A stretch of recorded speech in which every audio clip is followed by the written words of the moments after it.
Magandang gabi, Doc. Matagal na po akong nakakaranas ng hirap tuwing dumudumi. Parang may namamagas sa bandang puwet ko. At tapos minsan masakit din. Baka po hemorrhoids ito? Naiintindihan ko. Maraming tao ang nakakaranas ng ganyan. Bago tayo magpatuloy, gusto ko munang malaman kung may kasaysayan ba ng hemorrhoids sa pamilya ninyo o may ibang kondisyon ka bang iniinda tulad ng constipation o mataas na presyon ng dugo. Wala naman po sa pamilya, pero madalas po akong constipated at minsan sobrang tikas ng dumi ko. Kaya pala siguro napapalala yung kondisyon ko. Okay, I see. Sa mga ganitong kaso, talagang pwedeng mag-contribute ang constipation sa paglala ng hemorrhoids. May ilang bagay akong ipapayo sa iyo upang matulungan kang gumaling at maiwasan ang paghihirap.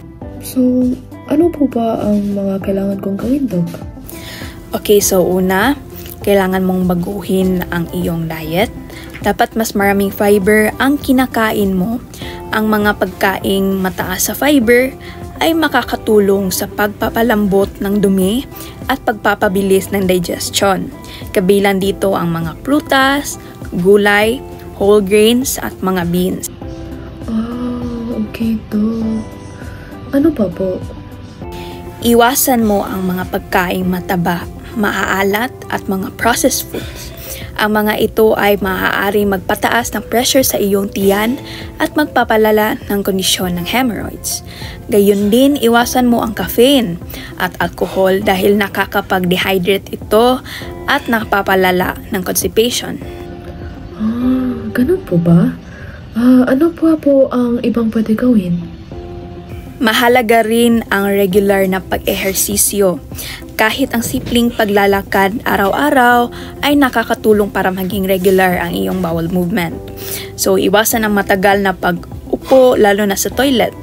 Kung hindi naman urgent, huwag mong pilitin dumumi kung hindi pa ito dumating. Okay, Doc. Makakatulong po ba ang gamot? Oo, may mga gamot na pwedeng makatulong kung ang sintomas mo ay may kasamang pamamaga o pananakit. Pwede kitang bigyan ng mga over-the-counter creams o suppositories na may hydrocortisone para magbigay ginhawa.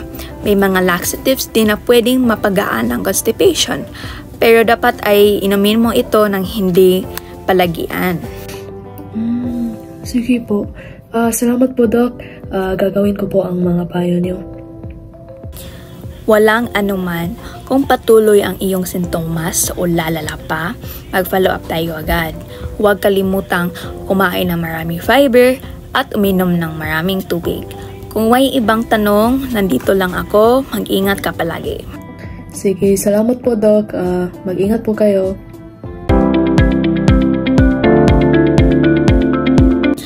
Hello, Doc. May gabi, Doc.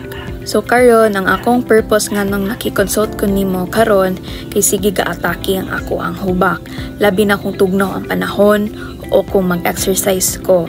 Usahay lisod kaayo ang pagginhawa marag dili na mo epektibo ang akong inhaler. Okay. Nakasabot ko.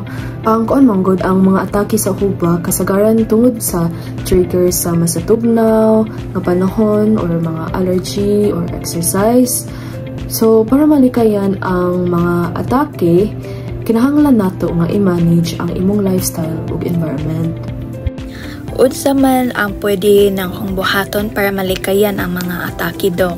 Okay, so pinaka-importante nga buhaton kay ang pag-avoid sa triggers. So, kung tugnaong panahon, paningkamuti nga mag-layer o mag-amping sa hangin nga makapasamot sa imuhang kondisyon. So, kung magsige kag exercise, siguro nga dili ka mag-overexert o mag-warm up ka o mag-cool down. Dayon sunod kung mag-exercise pud ka sa gawas, mas maayo nga buhaton nimo sa init nga panahon. Murag lisod lagi kaayo na, Doc. Usa pa ang ako ang buhaton. So, para mas madali, pwede ka magbutang og air purifier sa balay ug iwasan ang mga lugar nga puno og abog o usok. Ayaw kalimot sa pag-inom og husto nga tubig ug siguro na nindot ang imong tulog. Kung magkaon og mag-allergy medicine kung kinahanglan, pwede pod mag-consider og paggamit og humidifier kung tugnaw ang panahon. Dayon sa pagkaon, mas maayo nga magkaon ka og pagkaon nga makapalig-on sa imong immune system. So, ang mga prutas, gulay o pagkaon nga rich in omega-3 sama sa isda, mga flax seeds, mga kanang makapatabang sa pag-reduce sa inflammation. So, iwasan pod ang mga pagkaon nga mahimog trigger sa imong allergies sama sa mga processed foods, mga canned foods, mga sardinas, mga o mga pagkaon nga high in sugar. So, magsunod lang ko ani nga mga tambag, Doc? Oo, basta sigurohon na mag-practice og healthy habits, mag-exercise, magpuyo sa clean environment ug magkaon og pagkaon nga healthy para sa imong baga. Kung maglisod gihapon ka og kung magsugod na ang symptoms, ayaw kalimot nga kontaka ko ha. Importante ang consistency sa pag-manage sa imong asthma. Salamat kaayo, Doc. Makasunod yun ko sa imong mga tambag. Sige, walay sa pa yan. Amping og mag-follow up ta sa imuhang progreso ha.